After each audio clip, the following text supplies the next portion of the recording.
Hi, I'm Toby Hodges. This is the Swan 55 and we are sailing off the beautiful Tuscan coast. So that's Scarlino Marino there, the home, the Mediterranean home of Nautor Swan. Now we just need some wind.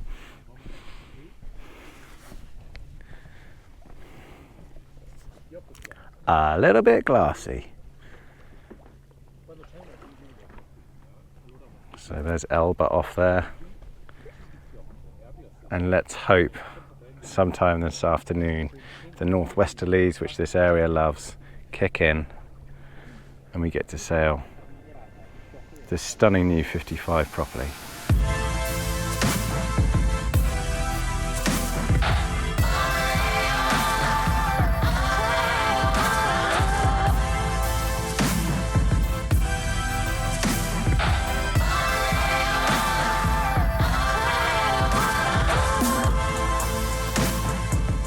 Now you won't believe me, you'll think this is just some clever editing, but in 5 minutes the wind has gone from about 3 to 5 knots to about 13 to 15.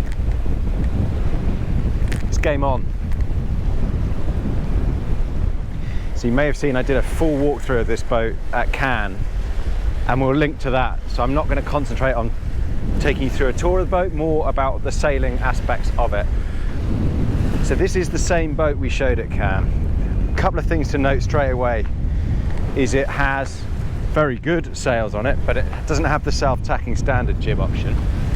It's gone for, it is strangely still self-tacking jib shape, so 80% jib, but with an inner stay sail as well. It's a bit of a strange combination because you think you'd probably have the overlapping 110% Genoa, the larger Genoa, which would come, you know, sort of level with this mast, if not more.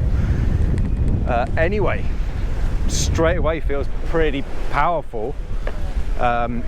This has a carbon rig on it, so carbon mast, carbon boom, and a racing boom with a stack pat rather than a V boom, which would probably be more typical for cruising. And you can feel it's got plenty of power straight away, you know, even in these, what have we got, 18 knots apparent, so about 12 true, 12, 13 true. And the boat is designed to heel to 20 degrees. That's an optimum heel angle for comfortable family cruising, really. So it has heeled quite quickly, but then it stayed at a relatively acceptable angle of heel, I should say. Main sheet also controlled on a single winch plinth. We'll go and have a look at that in a minute. And North Sails 3DI sails, Selden carbon rig. Let's see what she's got. And with that they find the sun and the wind. So we have a nice steady 11 to 13 knots true, which is around 16, 17 apparent. Sailing upwind here, averaging around early to mid 7 knots. And sailing the 7.5 in around 25 apparent, 40 degrees true.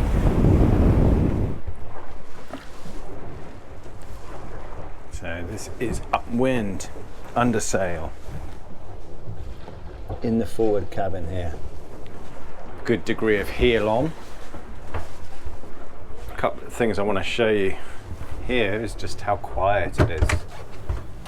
Toby, you want to do a picture? So you notice no creaking, no structure moving. It's also easy, thanks to these guys, to get through this interior at heel as well. Apologies, annoyingly my dead cat has blown off my microphone, so the wind could well muffle the noise on deck, but I shall give it a go to show you what it's like on deck. And also there's quite a few Italians on here as well, so voices, wind, that sort of thing, but let's have a look. So as you can see, the wind has piped up nicely. As I say, I've lost the dead cat on my microphone, blown off, so sorry about any wind noise. But we have, under those clouds, an average of about 17 to 19, 20 knots wind now. And we're going with the waves, slight crosswell. But it's cracking conditions. We're now reaching back towards Scalino. Slightly underpowered, I'd say, with only having the self-tacking jib. Lovely to launch a Jenica at this stage and really go with the waves. Anyhow, she is still making some good figures here, averaging around the 9.5 knot mark. So down to about 8.5, 9, not on the waves. 9.5 as she picks up a wave up to around 11, even an 11.5 I think I had just now. Evening sun coming out, this could be nice run home. Plenty of control from these twin rudders which are set nicely outboard. So yeah, even on the wave faces you get plenty of control steering as well. And yeah, other things I like really are having this main sheet plinth, main sheet winch plinth, oh that's a mouthful, as standard. Gives you that bracing point between the pedestals, and powerful electric Harken winches, same size as all 5 winches. Yeah, means you can bring that main in nice. You've got something to brace against with the plinth there in the middle. And you can bring the boom in nicely when you're going through the jibes, etc. You can cross sheet if you need to. Something to point out about that plinth as well is the dead end of it and the block have been moved slightly further forward, because you can see how it's just starting. If I come down here, the actual lead at the moment is just starting to foul here on the corner, so they've brought it further forward off that as well. There's tailing lockers for these winches in under these seats here, but otherwise, you know, it's say powerful electric winches. It's easy enough for a couple, or in these conditions maybe 3 people to manage the boat.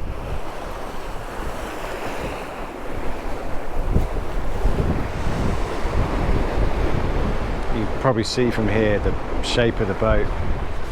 A lot of beam aft, 5 meters of it. And it's a powerful boat. You feel it's 22.5 ton cruising yacht, and you feel it on this waves.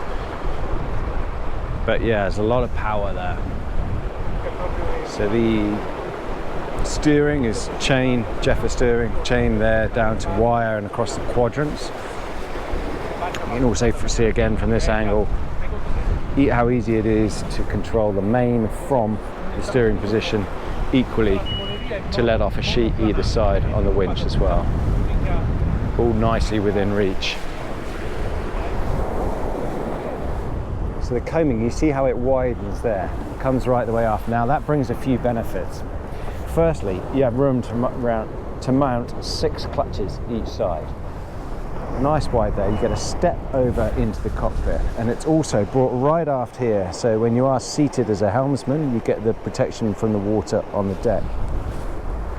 Another neat thing I like is having this winch in reach of the helm, as I said, also having the tailing locker there, so all of the surplus line tails can stow away neatly in there rather than get wrapped around your feet. And look how neatly the Genoa sheet is led. So you can see how I'm pulling on that there. That comes out right up where Seb's foot is, right there. So it's led through that, all the way along, through the actual coach roof, and then exits there. And it just means, yeah, you've got an easy, clear run on the deck itself. So 11 knots there, just on a little wave, in 18 knots true. When I did the boat show walkthrough of this, a couple of people commented on protection. So yeah, it's a low coach roof, but as I say, the coamings are brought right aft.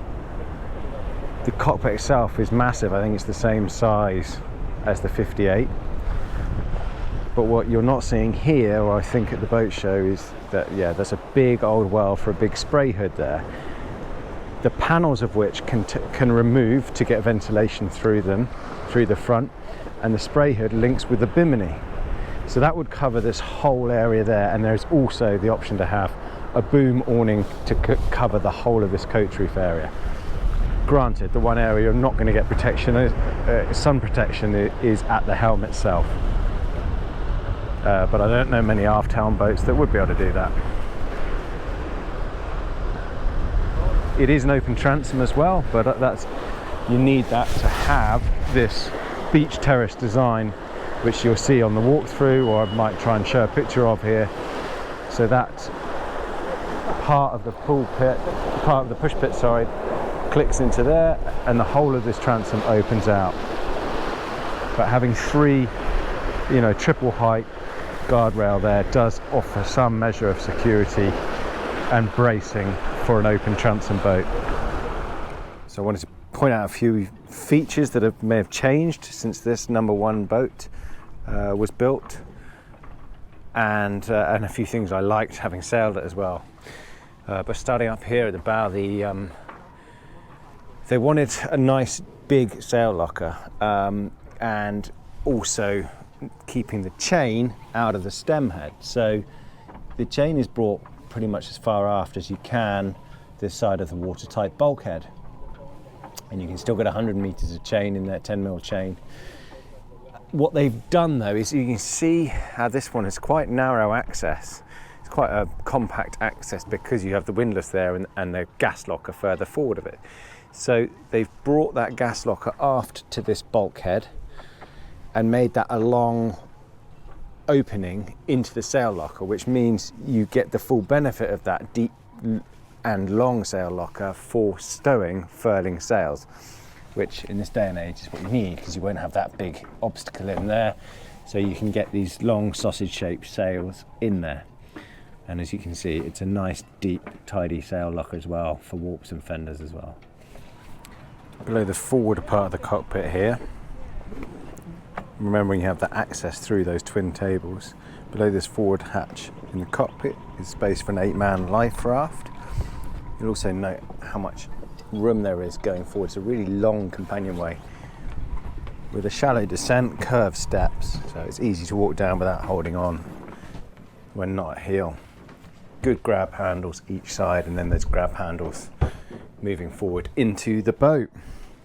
As I say, there is a full walkthrough which we'll link to that I did from this first boat show, same boat at Cannes. But I just wanted to point out now a few features that they've changed, improvements maybe, and the things that I think work really well. Starting with the latter, it's the ability to have very different boats thanks to 3 main areas of customization. The one I think people will really like for the blue water cruising rather than just sort of med sailing or performance sailing is this area back here. It's the ability to have a utility cabin. This, I'm sure, will be taken by most people as having a pilot berth on top of what is essentially a workbench. You still have a workbench area inboard as well, with stowage below it. And that's an area that, they've done well throughout the boat. Again, this one has a 5 kilo washer dryer back there. But there's extra stowage. This stowage, wherever you can use it, it's been used. So it might not be massive areas, but those raised lockers all the way through, for example, they run through the boat. The drawers everywhere. You can access all of the central sole space, bilge stowage space, where there might be anything useful, you can access it. Moving back to the 3 customizable areas. This is the second one, the chart table area. So some people are going to say, no, I need a proper chart table. Well, you can have a proper chart table. You can have a proper forward-facing chart table. Or you can have one, which I think 3 out of the 12 owners have gone for so far, having a central one there, so you have a seat each side of it. Or if you think, well, do you know what, I don't need a big desk area, I just need a small little area for a bit of passage planning, that sort of thing, you get a potential pilot sea berth there as well, with lee cloths attaching.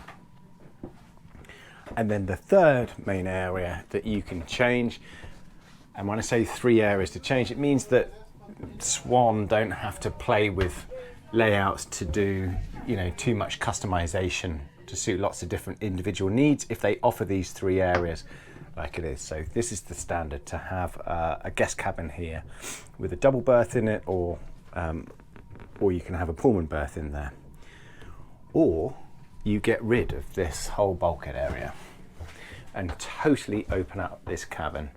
So you still have the forward berth, but you could have a big desk area there with a fold down Pullman style berth on it. You can have a desk area in there. You could have a TV snug. You'd have a desk with a fold down bunk in it. But you can imagine that space that would create everywhere forward of the mast here as a super suite.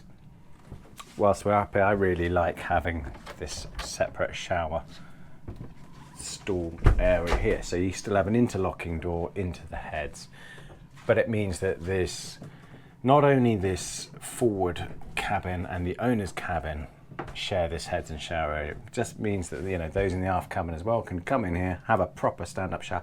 There is obviously a stand-up shower in the aft cabin as well, a shower stall, but this is a proper big one. Stand in there, sit down there, and you've got a good wet room area, and then open the door and you're back into the oak joinery for the heads and wash area there with its own door from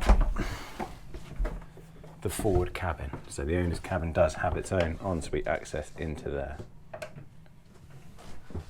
Plenty of space, plenty of light. You can add a second hatch in above here as well for even more natural light. Those hull port lights are optional.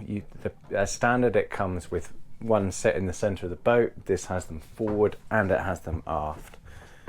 And as I say, there's good stowage throughout. There's good indirect lighting, good natural lighting. Plenty of room in there, in deep drawers below the berth, and in this tall cupboard that's throwing cushions at me. Aft cabin equally works really well. There's loads of headroom here. I can only just reach that ventilating hatch up there. So plenty of room to come in here, stand and change. Good stowage area. And again, an adaptable cabin in that those can link to form a double. You can keep them as a twin. You can have a double berth in here. You can, and you still have outboard stowage area as well. Really good engine access from the side.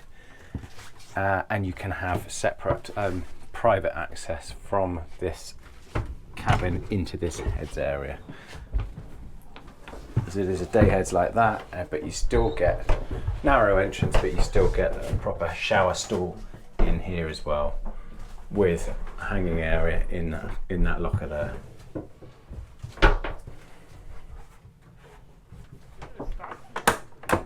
It's quite a neat feature as well, keeping the electronics panels. So you've got the touchscreen there for monitoring all your systems and all your 24-volt switches and your 230 switches there, all by the companionway base, easy to get at. And then if you do want to get at the fuses as well, they're all in below there.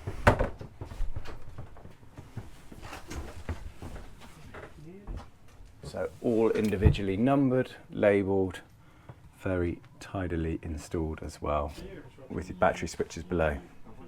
Apologies, it's a bit strange doing these bits, but having done the walkthrough, it didn't make much sense to do it all again.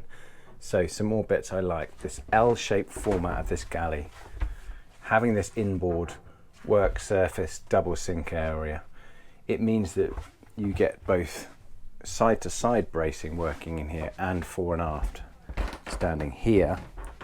Plus you've got a crash bar at the stove itself, so you can clip in there as well. There's no hull port there. There is extraction fan underneath there, and again there's plenty of small stowage, outboard raised, and it's just really neatly done. Don't know why there's so many lemons here, but there are. Everyone likes a lemon.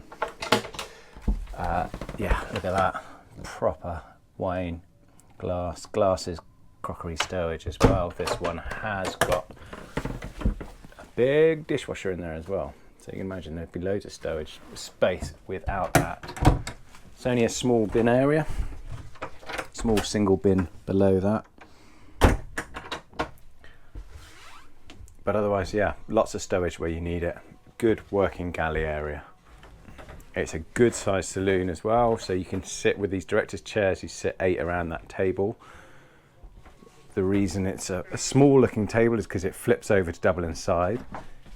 It also moves inboard, so you can move it inboard to so you have good access from the outboard side of it, and equally push it back in. So yeah, it works well. It's sort of the logic behind it in this guise is that you do your eating outside on those big cockpit tables, twin cockpit tables. I did show below this sole board below before, but I'm just quickly showing you those 3 steps that lift there. You can see how that's a bit low, so they've made it a bit higher access there into the engine room, which as standard has 110 horsepower Yanmar, nice chunky Yanmar sail drive in there with the genset mounted further aft. Good insulation all round it, very tidily installed. So this Swan 55 starts at 1.8 million euros base price, but that's includes quite an extensive spec. So for example, the 5 electric winches, a generator, bow thruster, etc. They wanted to keep it a high-end spec. Nautor has sold 12 of them since launching, and I think it will be a popular model for them, particularly for an owner operator side. So they've kept it relatively easy to handle sailing wise, and in terms of maintenance, well, lots of areas that are easy to access. Hope you enjoyed the sailing tour. See you next time.